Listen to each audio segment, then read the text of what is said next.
গুনার কথা নিজের আপন স্ত্রীকেও তুমি বলবা না।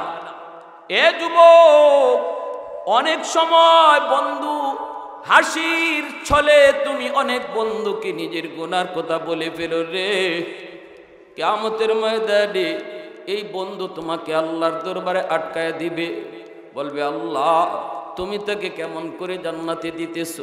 হয়তো আল্লাহ তোমাকে কোনো একটা ওসিলায় মাফ করে জান্নাতে দিতে চাইবে, কিন্তু দুনিয়াতে তুমি যার কাছে গুনার কথা বলেছো সে বলবে মালিক ওরে তুমি কেমন করে জান্নাতে দেও, আমি তো জানি সে অমুক গুনাহ করেছে, এই গুনার কথা সে আমার কাছে স্বীকার করেছে।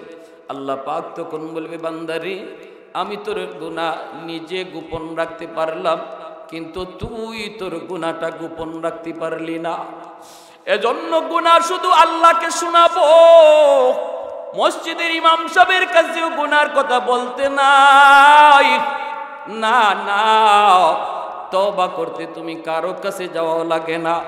এই মাহফিলে বসে আছো যুবক, এক কোণার ভিতরে দিলটা তোমার নরম হয়ে এসেছে, কারণ তুমি দেখতেছো ডান দিকে তাকায়া তোমার বন্ধু আজকে কবরে শুয়ে আছে, বাম দিকে তাকাইলে দেখবা খেলার সাথে তোমার কবরে শুয়ে আছে। সামনের দিকে একটু চোখ মুইজা যদি তাকাও দেখবা তোমার লেখাপড়ার সাথে কবরে শায়িত, চুলদারি এখনো পাকে নাই, কত আশা ছিল জীবনে তার, কিন্তু আশা পূরণ হয় নাই। এতটুকু কথা তোমার দিলে আসার পর যখন তুমি মাহফিলের কোনায় বসে বলবা মালিক ও মালিক জানি না আমার আর কয়দিন হায়াত আছে, এই রাতটাই জীবনের শেষ রাত কিনা, এই আগত রমজান আমার জীবনের শেষ রমজান কিনা জানি না। গত রমজানে এমন কত মায়ার মানুষ, কত আপনজন, কত প্রিয়জন দুনিয়ায় ছিল, আজকে তারা দুনিয়াতে নাই। জানি না গো মালিক এই রমজানের পরে আমার হায়াত আর কয়দিন বাকি। আল্লাহ খাটি দিলে তওবা করলাম, জীবনে যা রোজা সারছি আর সারবো না, একটা রোজাও আমি সারবো না গো আল্লাহ, আর যা গুনাহ করেছি করবো না। তোমার এই কথাগুলা কেউ শুনলো না, কেউ জানলো না, দিলে দিলে তুমি বলছো যুবক ও আল্লাহর গোলাম, তুমি দিলে দিলে শুধু বলছো, কেউ শুনে নাই, কেউ জানে নাই, জানছেন শুধু আল্লাহ। মালিক এই আয়াতের ভিতরে সাফ সাফ জানায় দিতেছেন, ও বান্দা তোমার এই তওবার উপরে আমি আল্লাহ এত খুশি হলাম, তোমার পিছনের জীবনের যত গুনাহ হয়েছিল সবগুলি গুনাহ শুধু আমি মুছে দিয়েছি তা না, এই গুনাহগুলাকে মুছার পর যতটুকু জায়গা খালি থাকে আমল নামায়, এই খালি জায়গাটা আবার নেকি দিয়া ভরপুর করে দে। একটু জোরে আওয়াজ দিয়া কন্যা সুবহানাল্লাহ, আর একটু জোরে সুবহানাল্লাহ। তাহলে আল্লাহ পাক কি বুঝাইলেন? আল্লাহ পাক বললেন তওবাকারী তওবা করার আগে সে যত বড় গুনাহগার হয়, তওবা করার পরে সে তত বড় নেককার হয়ে যায়। কারণ যতগুলি গুনাহ আছে, যেই পরিমাণ গুনাহ আছে, এই পরিমাণ গুনাহকে আল্লাহ নেকি বানায় দেয়। আর একটু আওয়াজ দিয়ে কন্যা সুবহানাল্লাহ, আর একটু জোরে আওয়াজ দিয়া সুবহানাল্লাহ। এজন্য দেখেছি যত বড় ডাকাত, যত বড় ডাকাত নিজামুদ্দিন আউলিয়া, কত বড় ডাকাত, যত বড় ডাকাত তওবা করার পর হয়ে যায় তত বড় আল্লাহর ওলি।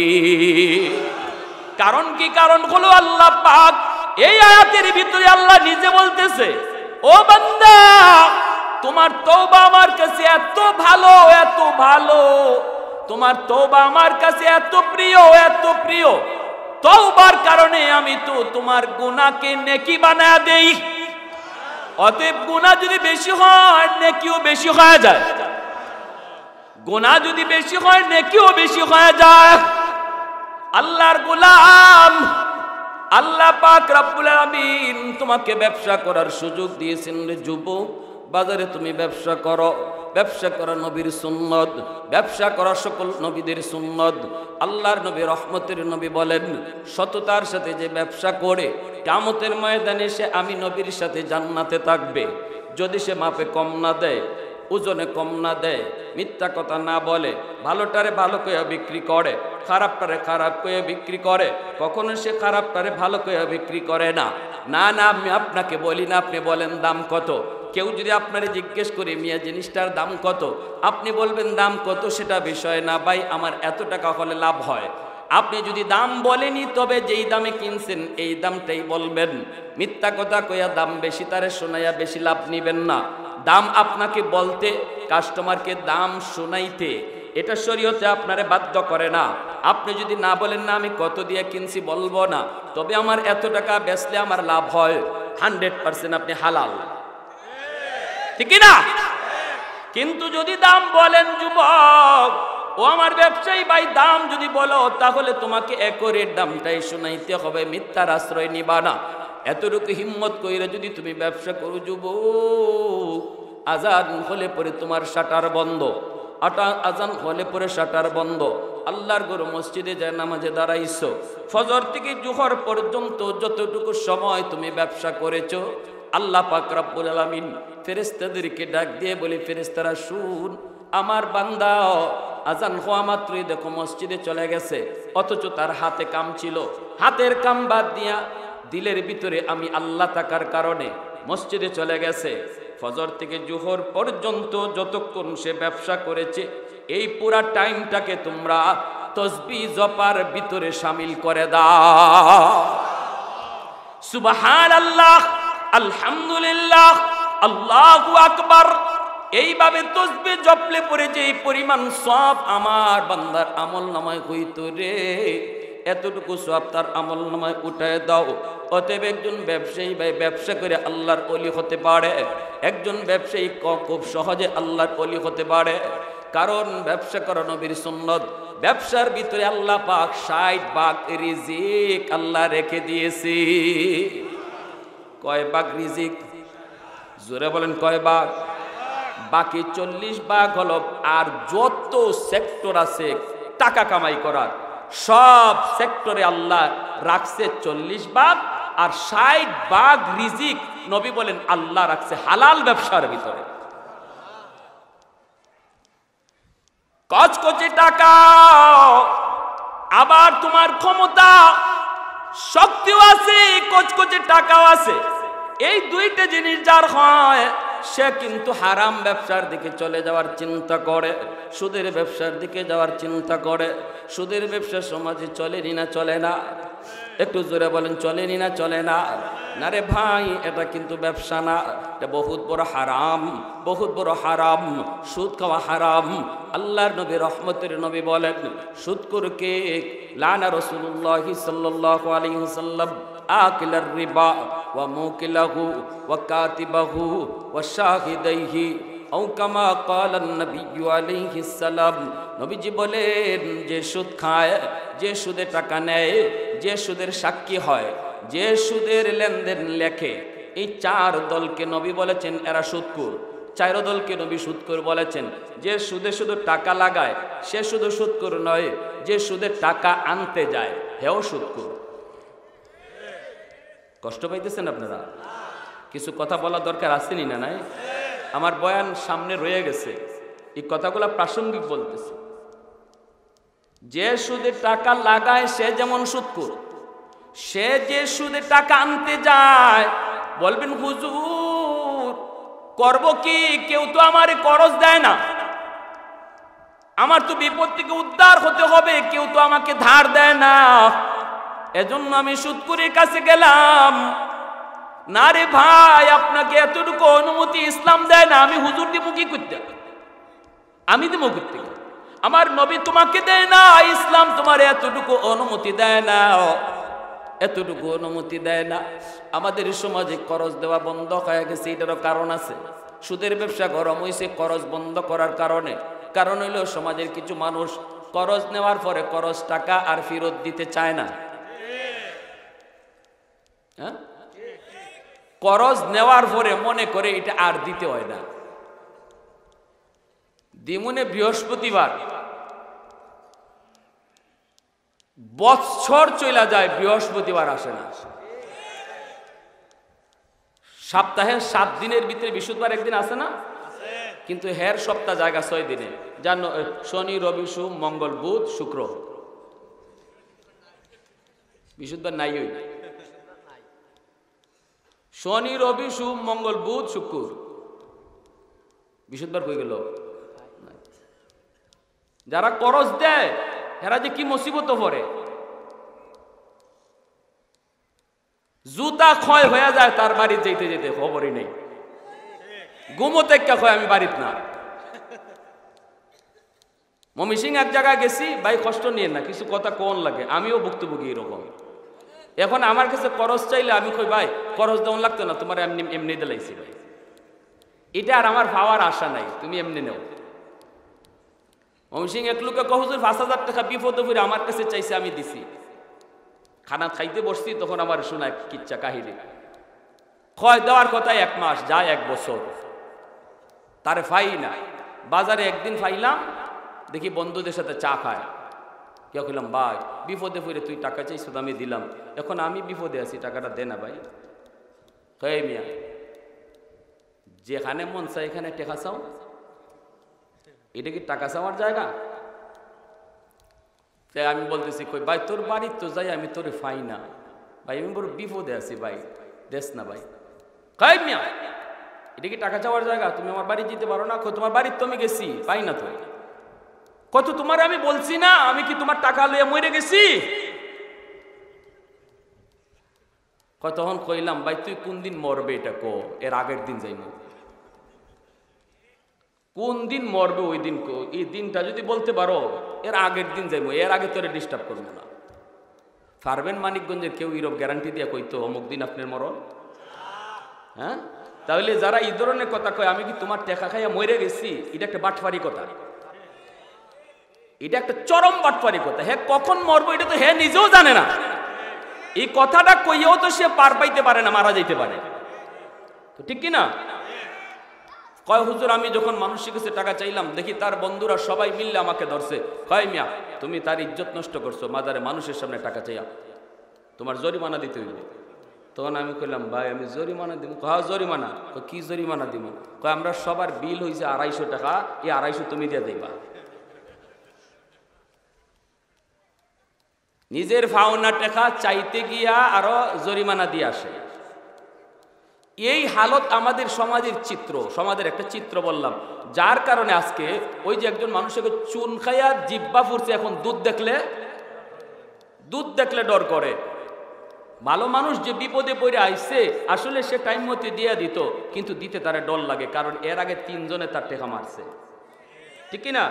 এরম নিয়া খালি মরে গেছি এরম মরণ্যা ভাটি 3 জনের টেকা মারছে, এজন্য একটা মানুষ বিপদে পড়ে আসলে এখন দিতে চায় না। আর এই সুযোগে সুদখুরদের ব্যবসা গরম হয়ে গেছে। এরা খুব ভালো হইছে, যাও দিবনে টাকা আমার কাছে আইতে 10,000-এ 15,000, 20,000-এ 25,000, 30,000-এ 40,000 দিবা না, বাজারে গলাত ফাড়া দিয়ে ধর্ম, কারণ এর বাহিনী শক্ত। যারা সুদের ব্যবসা করে তাদের বাহিনী শক্ত থাকে এবং তাদের চুকে রক্ত থাকে না, বিন্দু পরিমাণ মায়া থাকে না, দরদ থাকে না, টাকার জন্য সে মাতাল থাকে। এজন্য আল্লাহ পবিত্র কোরআনের সূরা বাকারার মধ্যে বলেছেন, হাসরের ময়দানে সুদকুররা জিনে ধরা রোগীর মতো উঠবে হাসরের মাঠে মাতাল হইয়া, এদিকে একবার পড়বে ওইদিকে একবার পড়বে। মানুষ কবে এর কি হইছে?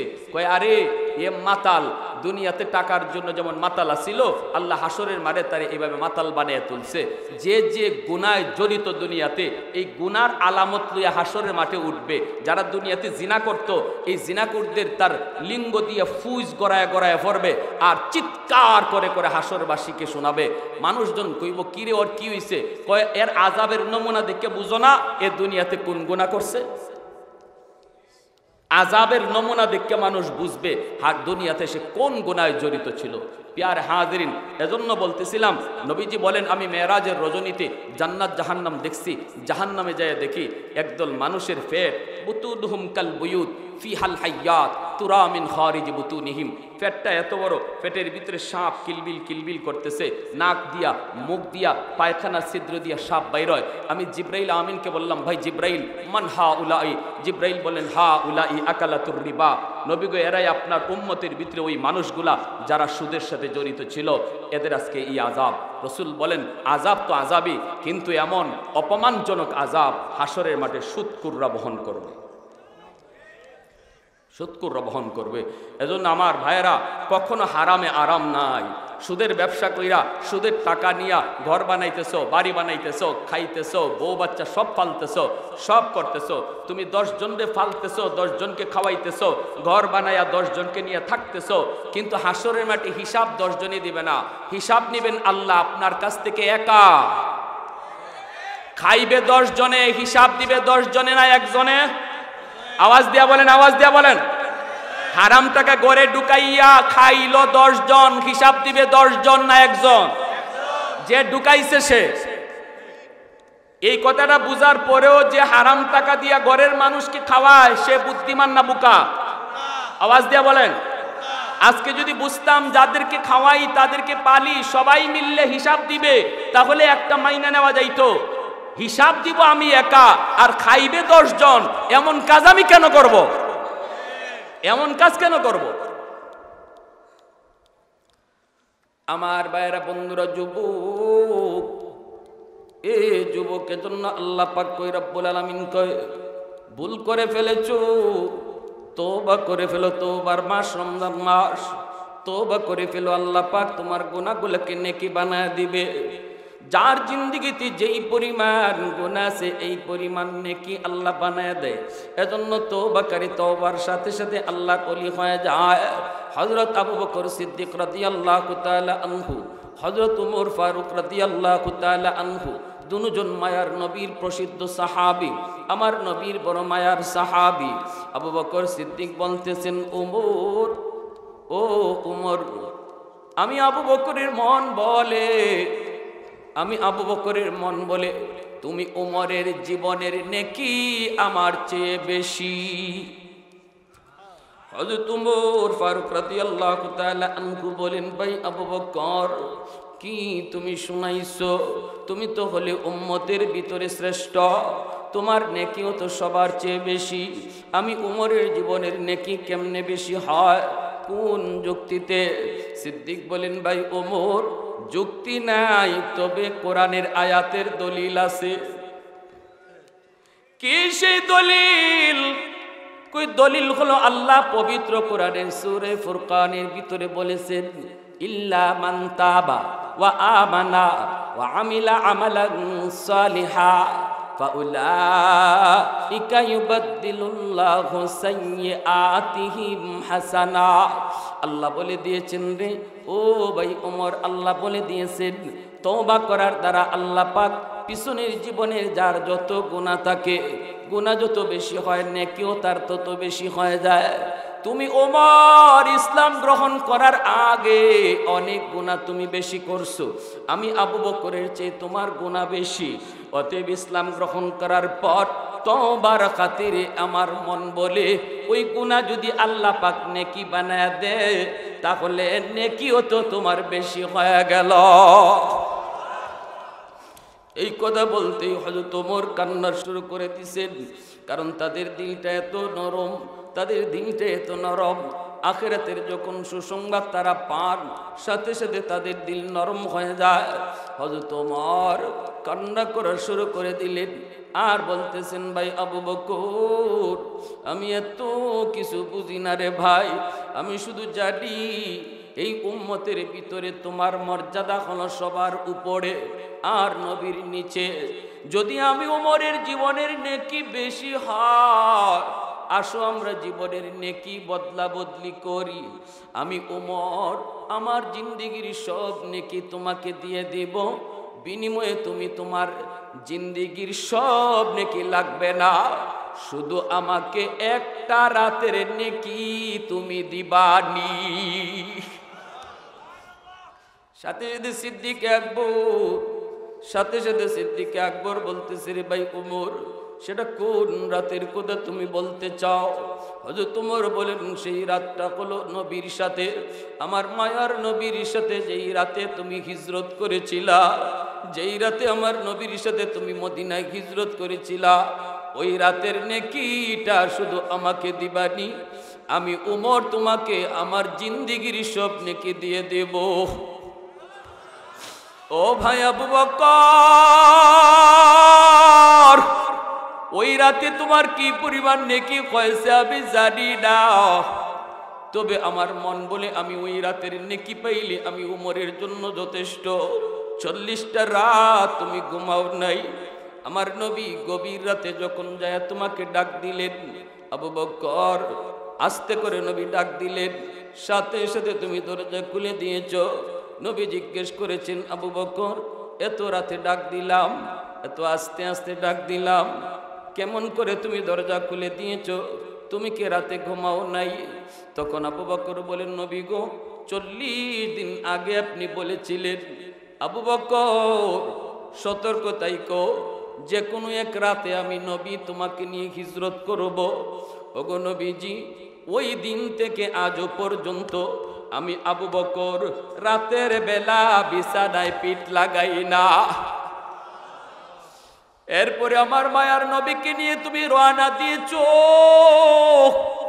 ওই যে গারে সুর, এত উঁচু পাহাড়, ওই পাহাড়ের চূড়ায় সেই গর্ত, সেই গুহা, যেই গুহার মধ্যে আমার নবীকে নিয়ে তুমি আশ্রয় নিয়েছিলা, এই পাহাড়ের নিচে যাইয়া মায়ার নবীকে তুমি পাহাড় বাইতে দাও নাই। তুমি বলেছো নবী গো আপনি পাহাড় বেয়ে বেয়ে উঠলে আপনার কষ্ট হবে, আমি আপনাকে পিঠে নিয়ে পাহাড় বায়া বায়া উপরে উঠব। ওই দিন আমার মায়ার নবীকে তুমি নিজের পিঠে লইয়া এত উঁচা পাহাড়টা বায়া বায়া তুমি গুহায় গিয়ে পড়ছো, নবীর তুমি পাহাড় বাইতে দাও নাই। ওই গুহার কিনারে যাইও তুমি বলছো নবী গো আপনি দাঁড়ান, আপনি আগে ঢুকেন না গো নবী, আমি আগে যাই গুহায় ঢুকি, তুমি আগে যাই ঢুকছো। সবগুলি গর্তের মুখ তুমি বন্ধ করেছো, একটা গর্ত নিজের পা দিয়ে তুমি ডাইকা রাখছো। এরপরে মায়ার নবীকে ডাক দিয়েছো, নবী গো আপনি আসেন। নবীজি ভিতরে ঢুকলেন, নিজের উড়াতে নবীরে তুমি ঘুম পাড়ায় দিছো আর বলেছো নবী গো আপনি ঘুমান। অথচ ওই দিন ঘুমের প্রয়োজনটা তোমার ছিল বেশি রে ভাই আবু বকর। 40টা রাত তুমি ঘুমাও নাই, বিশ্রামের প্রয়োজনটা ছিল তোমার বেশি, কিন্তু নিজে বিশ্রাম না নিয়া রহমতের নবীকে তুমি উড়াতে ঘুম পাড়ায় দিছ। আমার নবীর নুরানি চেহারা এত কাছে থেকে থেকে তুমি নয়ন জুড়ে জুড়ে দেখছো। যেই গর্তটা তুমি পা দিয়ে আটকায় রাখছো, এই গর্তের ভিতরেই ছিল সাপ। সাপে তোমার পায়ে কামড় দিল, সাথে সাথে তোমার বিষের যন্ত্রণা, ছটফট ছটফট করো, কিন্তু তুমি বডি নড়াচড়া করো না, মুখ থেকে আহ উ শব্দটাও বের করো না, কারণ সরওয়ারে তু জাহান তোমার উরুতে ঘুমাইতেছেন। যদি তুমি আওয়াজ করো, বডিটা নড়াচড়া করো, তাহলে আমার মায়ার নবীর ঘুম ভেঙে যাবে। বিষাক্ত সাপের বিষ কতটা কষ্ট, কতটা যন্ত্রণাদায়ক, যে বিষের কামড়, যে বিষাক্ত সাপের কামড় খাইছে সে জানে। এক ফোঁটা চোখের পানি নবীর গাল মোবারকে পড়ল, নবীজির ঘুম ভেঙে গেল। নবীজি বলতেছেন আবু বকর কান্দো কেন? সাথে সাথে নবী বলতেছেন কি হয়েছে বলে সাপে কামড় দিছে। আল্লাহর নবী তখন পবিত্র লব মোবারক এই জায়গায় লাগায় দিছেন, বিষাক্ত সাপের বিষ সাথে সাথে পানি হয়ে গেল। নবী বলতেছেন সাপরে উঠ, বল আমার আবু বকরের পায়ে তুই কেন কামড় দিলি? আল্লাহর হুকুমে সাপের জবান আল্লাহ খুলে দিলেন। সাপটা এইবার আওয়াজ দিয়ে বলতেছে নবী গো, ওগো নবী আমি মাপ চাই গো নবী, ওগো নবী আমি মাপ চাই, আমি বাধ্য হয়ে কামড় দিয়েছি। ওগো নবী আমি এই জায়গায় থাকতাম না, আমার বাসস্থান ছিল ওই যে দেখা যায় খেজুর বাগান, ওই খেজুর বাগানেই আমি থাকতাম। এই বাগানের ভিতরে দিয়ে তাওরাত কিতাবের 2 জন পণ্ডিত যায়, একজন আরেকজনকে বলতেছে দোস্ত ওই যে দেখো একটা গুহা দেখা যায়, ওই পাহাড়ের উপরে একটা গুহা, এই গুহাতেই আখেরি নবী তিনি হিজরতের রাতে তিনি এখানেই তিনি আশ্রয় নিবেন। এই কথাটা আমি শুনে ফেলেছি। সেই দিন থেকে আমি সাপ নিয়ত করেছি আমি আর এই বাগানে থাকবো না। আপনাকে এক নজর দেখার জন্য আমি এই গুহার মধ্যে চলে এসেছি। ইয়া রাসূলুল্লাহ, আমি বেশি দূরে যাই না গো নবী, খাবার খাইতেও বেশি দূরে যাই না। কোথায় কোন সময় জানি আপনি চলে আসবেন, আর আপনারে যদি দেখতে না পারি এজন্য আমি বেশি দূরে খানা খাইতে যাই না। আশেপাশে যা পাই তা খাইয়েই চলে আসি। দীর্ঘদিনে আমার মনের আশা আজকে পূরণ হওয়ার পথে চলেছে, কিন্তু আপনার বন্ধু আবু বকরের পায়ের কারণে বের হতে পারি না। আমি শত চেষ্টা করেছি অন্য কোথাও দিয়ে বের হওয়া যায় কিনা, কিন্তু আমার আর কোনো মুখ নাই, আর কোনো বের হওয়ার রাস্তা নাই। বাধ্য হয়ে আমি আবু বকরের পায়ে কামড় দিয়েছি। তারপরে আপনার নুরানি চেহারা নয়ন জোড়া দেখছি। आवाज दिया कुन्ना सुबहान अल्लाह। उल्फत में तेरी वैसी ने दंदान को तोरा, बो बकर उमर नक्श कदम तेरा न छूरा। उल्फत में तेरी वैसी ने दंदान को तोरा, बो बकर उमर नक्श कदम तेरा न छोरा। आयो शाक नबी वाक़i असरार मदीना, सुल्तान का सुल्तान है सुल्तान मदीना। सरकार का सरकार है सरकार मदीना, गुलजार का गुलजार है गुलजार मदीना। मोहब्बतेर साथे आवाज दिया कोन अल्लाहु আকবার। मुआज्जज हाजिरिन, विश्व परिस्थिति भालो नय। पृथिवी तृतीय विश्वयुद्धेर दिके आगाइतेছে। कम बेशी आमरा जारा खबर राखी तारा जानी पृथिवी दुई भागे भाग। एक दल हलो शयतानेर दल যারা ইসরায়েলের পক্ষ নিছে, আর আরেক দল হলো আল্লাহর দল যারা ফিলিস্তিনের পক্ষ নিছে। প্যারে হাজিরিন, আজকে হলো ইসরায়েলের পক্ষে যারা, তারা জালেম, জালেমের পক্ষ নিছে। আর মজলুম ফিলিস্তিনের মুসলমানের পক্ষ যারা নিল তারা মজলুমের পক্ষে নিল। আল্লাহ জালেমের সাথে নাই, আল্লাহ মজলুমের সাথে, ঠিক কিনা? প্যারে হাজিরিন, হতে পারে আমাদের শক্তি কম, সংখ্যা কম, অস্ত্র কম, কিন্তু আমাদের একটা মাত্র ভরসা আছে, একটা পাওয়ার আছে। সেই পাওয়ার হলো আল্লাহ আমাদের সাথে, আল্লাহ ওদের সাথে নাই, ঠিক না? আল্লাহ নিজে বলেন আল্লাহু ওয়ালিয়ুল্লাযিনা আমানু, আমি ঈমানওয়ালাদের বন্ধু। সুবহানাল্লাহ বলেন। আল্লাহ নিজে ঘোষণা দিয়ে দিছে, ও ঈমানদাররা শুনো, ও ঈমানওয়ালারা শুনো, আমি আল্লাহ তোমাদের বন্ধু, আমি আল্লাহ তোমাদের বন্ধু। তাহলে বেঈমানের বন্ধু নাই, বেঈমানের বন্ধু শয়তান, আর ঈমানদারের বন্ধু আল্লাহ, ঠিক কিনা? অতএব আমাদের কোনো ভয় নাই। আমাদের সৈন্য কম, অস্ত্র কম, পাওয়ার কম, তবুও ভয় নাই, ভয় নাই। যার সাথে আল্লাহ থাকে তার কোনো ভয় থাকে না, ঠিক কিনা ভাই? यार हाजिरिन, एजন্য সবাইকে সজাগ হতে হবে, ঈমানটাকে মজবুত করতে হবে। এসে গেছে আমাদের আল্লাহকে খুশি করার, আল্লাহকে রাজি করার মাস, পবিত্র রমজান মাস আমাদের কাছে চলে এসেছে। চোখের পানি ঝরায়া আল্লাহর কাছে কান্দো, আল্লাহর কাছে কান্দো। ফিলিস্তিনের মজলুম মুসলমানের জন্য আমাদের কিছু করার নাই। আমরা তাদের পাশে যে কাঁধে কাঁধ মিলে যুদ্ধ করতে পারবো না। আমরা শুধু শিশুদের কান্নার আওয়াজ শুনতেছি। আমরা 12,000 শিশু খুন হয়েছে সেই সংবাদ পাচ্ছি। আমরা শুধু দেখছি গাজার জমিন মুসলমানের রক্তে লাল হচ্ছে। আমরা শুধু দেখছি লোহিত সাগরের পানি গাজার মুসলমানের রক্তে লাল হচ্ছে। কিন্তু আমাদের কিছুই করার নাই, শুধু চোখের পানি ঝরানো ব্যতীত। আমাদের দিল কাঁদে, আমাদের অন্তর কাঁদে। কারণ কোনো মুসলমান আরেক মুসলমানের কষ্ট দেখার পরে যদি তার কলিজায় কষ্ট না লাগে, সে মুসলমান হতে পারে না। নবী বলে চাল মুসলিমুন কা জাসাদিন ওয়াহিদ ইন ইশতাকা আইনুহু ইশতাকা কুল্লুহু। পৃথিবীর সমস্ত মুসলমান তোমরা একটা দেহ। আমার নবী বলেছেন একটা দেহ, দেহের কোথাও যদি আঘাত লাগে সারা দেহ এই আঘাত অনুভব করে।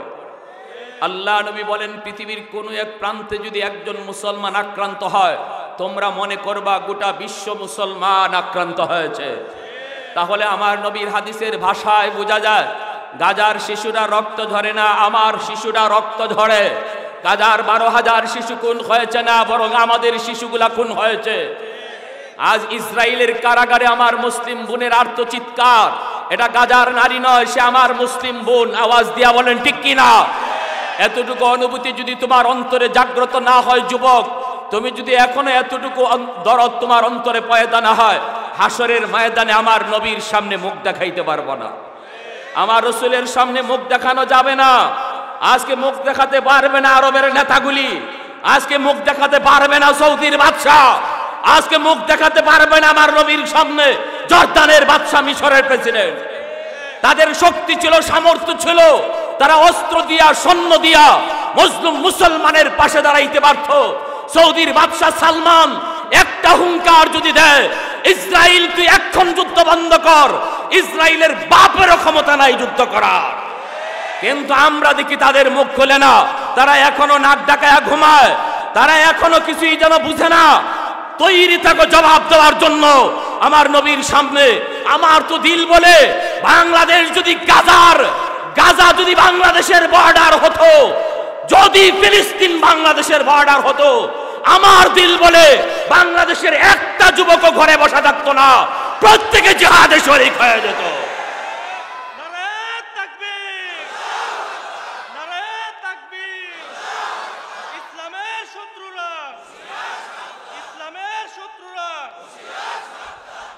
পশ্চিমাদের চোখ পড়েছে কাবাগরের প্রান্তরে, ব্রিটিশ দালাল দল বেঁধেছে ধ্বংস করতে চায় কারে। পশ্চিমাদের চোখ পড়েছে কাবাগরের প্রান্তরে, ব্রিটিশ দালাল দল বেঁধেছে ধ্বংস করতে চায় কারে। আল্লাহ পাকের ঘর, তোর সাহস থাকলে ধর। আওয়াজ হয় না যুবক? আওয়াজ দিবা। ফিলিস্তিনের পক্ষে আওয়াজ দিতে যায় যদি গলা ভাঙ্গে, এটাও হাসরের মাঠে আল্লাহর সামনে সাক্ষী হবে।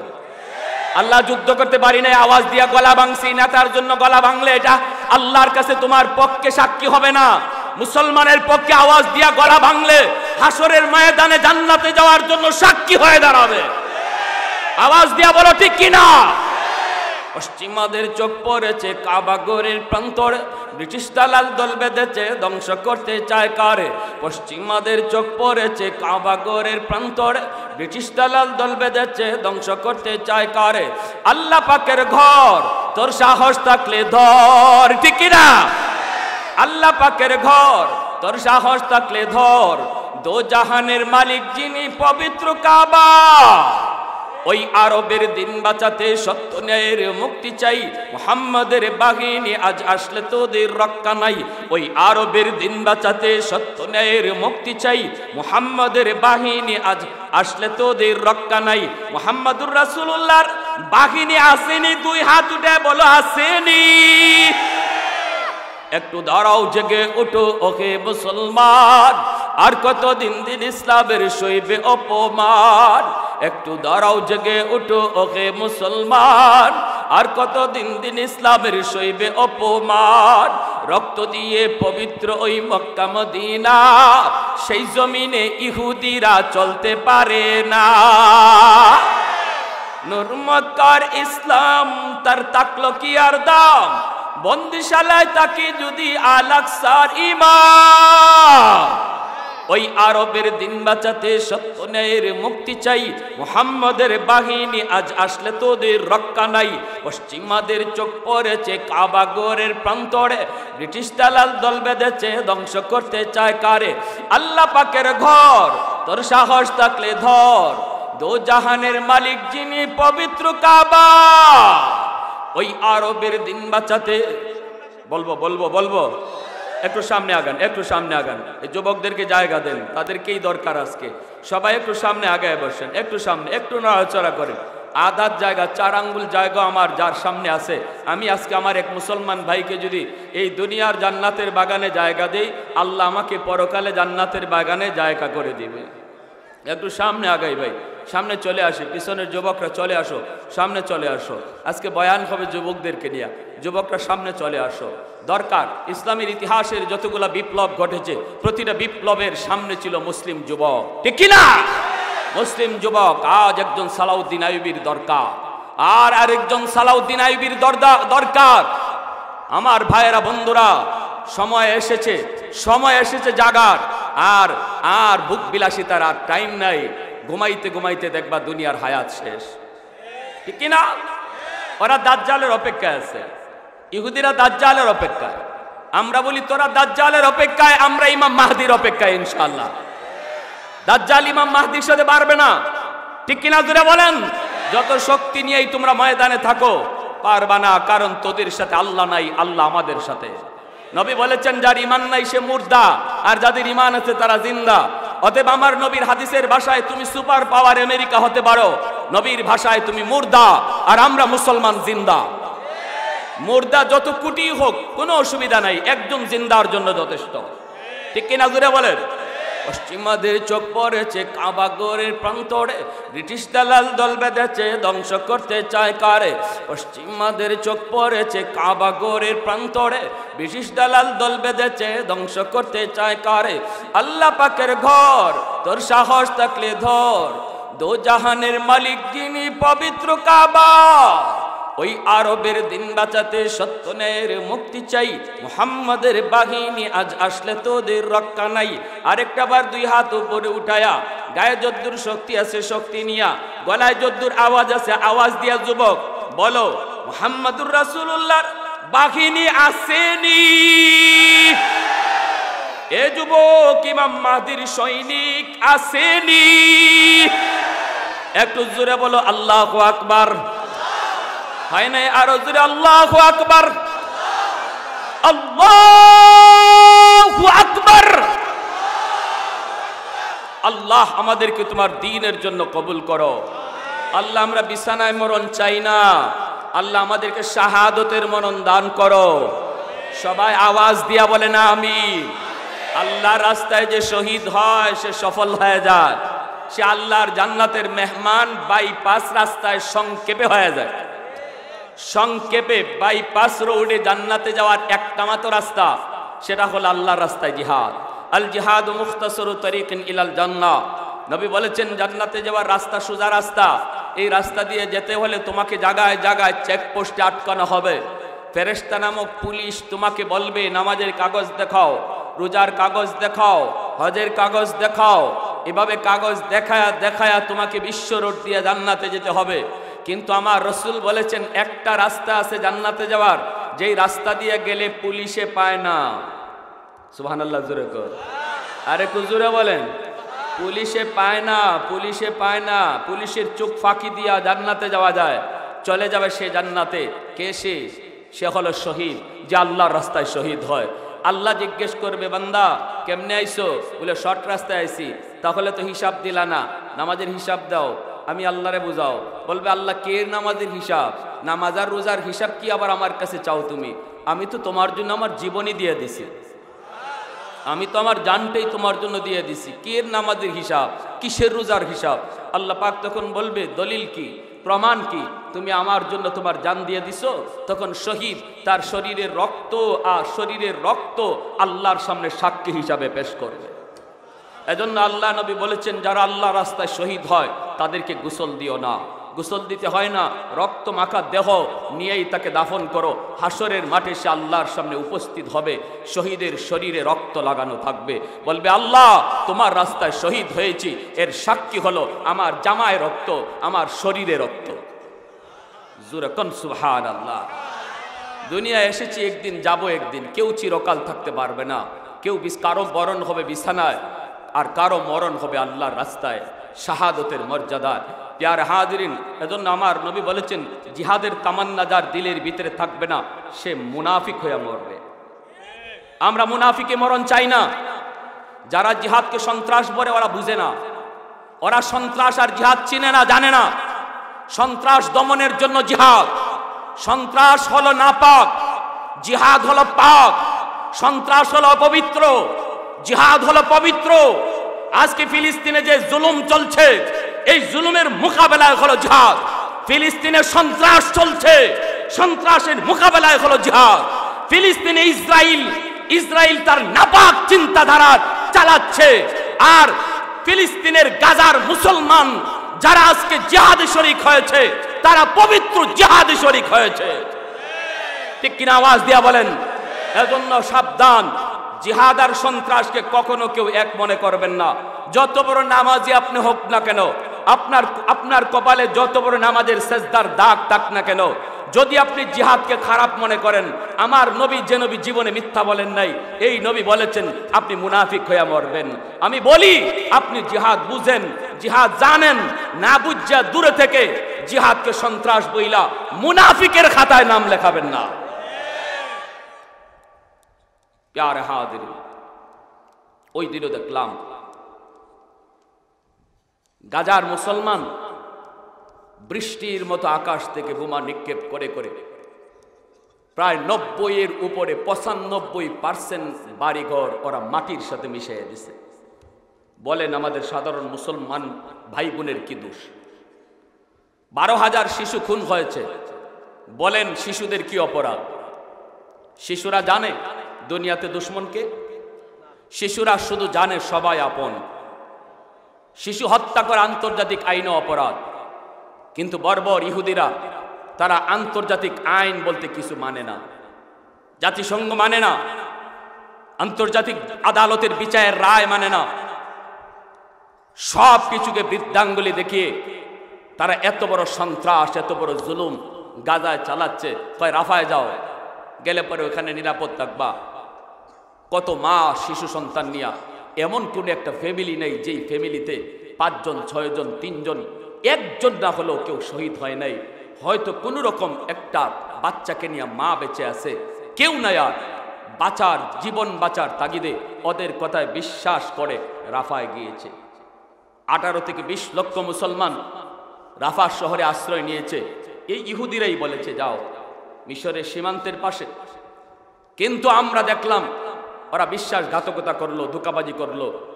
মুখে বলেছিল ওখানে আমরা তোমাদেরকে মারব না, কিন্তু ওইখানে জমা করার পর এখন প্রতিদিন তাদেরকে মারতেছে। এক জায়গায় একত্রিত করে প্রতিদিন আকাশ থেকে বোমা নিক্ষেপ করে 200, 250, 300 প্রতিদিন লাশ বের হচ্ছে। কোনো হাসপাতাল নাই, সব মাটির সাথে মিশায় দেওয়া হয়েছে। লাশের স্তূপ পড়ে আছে, পানি নাই, বিদ্যুৎ নাই, খানা নাই। কেউ একটু সাহায্য নিয়ে যাবে রাফা সীমান্ত দিয়া? আজকে সপ্তাহে পর সপ্তাহ 4 মাস যাবত যুদ্ধ চলছে। বলেন একজন মানুষ, একজন মা, একজন শিশু কয়দিন না খায় থাকতে পারে? কয়দিন না খায় থাকতে পারে একজন বৃদ্ধা মহিলা? আজকে 3 সপ্তাহ যাবত সে খানা পায় না, একটা রুটি পর্যন্ত পায় না। ওই বৃদ্ধা মরে যাওয়ার উপক্রম। একজন মানুষে একটা রুটি পাইছে, ওই রুটিটা আকাশ থেকে বিমান থেকে ফালাইছে। এই একটা রুটি বৃদ্ধার অবস্থা দেখিয়া এই বৃদ্ধা মহিলার রুটিটা দিছে। আর ওই মহিলার রুটিটা খাবে কেমন করে? মুখে তো পানি নেই, মুখ তো শুকায় গেছে, এত শুকনা, গলা পর্যন্ত পানি নেই। এই শুকনা মুখে খাবে কি কইরা? চুকের পানি দিয়া রুটিটা ভিজায়ে ভিজায়ে খাইতেছে। চুকের পানি দিয়া ভিজায়ে ভিজায়ে রুটি খাইতেছে। বলেন কি বলেন বাঙালি মুসলমান, বলেন কি জবাব, কি জবাব আমরা আল্লাহর কাছে দিব? কি জবাব দিব? আমাদের যদ্দুর করণীয় দূর যদি না করি। প্যারে হাজিরিন, একজন মা কালকেও দেখলাম, সে বলতেছে আমার দুধের বাচ্চা, দুধ খাওয়াবো কি করে? আমি মা যদি খানা না খাই বুকের দুধ আসবে কি করে? বুকের দুধ শুকায় গেছে। এখন এই বাচ্চাটারে বুকের দুধ খেতে চায়, দুধের বাচ্চা তো দুধ খেতেই চাবে, কিন্তু মা খাওয়াবে কি করে? বুকে তো দুধ নাই। আজকে সপ্তাহে সপ্তাহে খানা নাই, এই মার বুকে দুধ থাকে কি করে? তখন ওই ফিটারের মধ্যে এরকম পানি পানি ঢুকাইয়া ঢুকাইয়া ওই শিশুটারে ধোকা দেয় মা, বুঝায় বাবা, বুঝাইতেছে এটাই দুধ, তুমি খাও। একটা দুধের বাচ্চা কয়দিন দুধ মনে করে পানি খাবে? কয়দিন খাবে?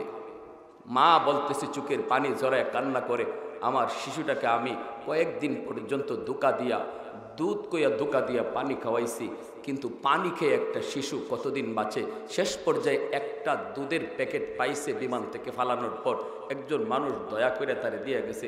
ওই দুধটা যখন পানির সাথে মিশাইয়া মা বাচ্চাটারে খাওয়াইতে চায়, বাচ্চা আর ফিটার টানতে পারে না, ফিটার টানতে পারে না, শক্তি ফুরায় গেছে। মার চোখের সামনে দুধের বাচ্চাটা জিব্বা বের করে শহীদ হয়ে গেছে। এই হলো আজকে গাজার চিত্র, এই হলো গাজার চিত্র। প্যারে হাজরিন, বড় দুঃখ লাগে আজকে আরবের নেতাগুলার ঘুম ভাঙ্গে না, আরবের নেতাগুলির ঘুম ভাঙ্গে না। ওদেরকে কিসের লোভে পাইল, কিসের লোভে পাইল? সৌদির বাদশাহ সালমান কি জবাব দেব আমার নবীর সামনে? প্যারে হাজরিন, এজন্য বলি আমাদের করণীয় হলো এই পবিত্র রমজান মাসে আল্লাহর কাছে চোখের পানি জড়ায় কানবো আর বলবো, আল্লাহ আল্লাহ, গাজায় আমাদের যাওয়ার কোনো সাধ্য নাই, শক্তি নাই, সামর্থ্য নাই, কিন্তু আল্লাহ তোমার কাছে আমরা ফিলিস্তিনের মুসলমানের জন্য কাঁদতে পারি। আল্লাহর কাছে চোখের পানি জড়ায় কান্দেন আর বলেন, ইয়া হাইয়্যু ইয়া কাইয়্যুম বিরহমাতিকা নাস্তাগীস। আমার নবী বদরে যে দোয়া করেছিলেন, এই দোয়া আমরা গাজার মুসলমানের জন্য করব। যদি আল্লাহকে খুশি করে কোনো রকম আমরা আল্লাহকে গাজার যুদ্ধে নামাইয়া দিতে পারি, তাহলে আমাদের আর কোনো টেনশন নাই, ঠিক না?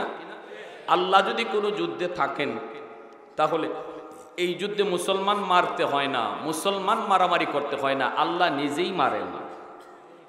ওয়ামা রামাইতা ইদ রামাইতা ওয়ালাকিন্নাল্লাহ রামা। আল্লাহ পাক বলেন, বন্ধু বদরে তুমি মারো নাই, মারছি আমি আল্লাহ। সুবহানাল্লাহ, জোরে বলেন। বদরে নবীর নবী সাহাবায়ে কেরাম তারা যুদ্ধে শামিল হয়েছেন, কিন্তু ওই যুদ্ধে আল্লাহ নিজেও ছিলেন। আল্লাহ বলেন, বন্ধু বদরে তুমিও মারো নাই, তোমার সাহাবীরাও মারে নাই, মারছি তো আমি আল্লাহ, তোমরা শুধু দাঁড়ায়া ছিলা।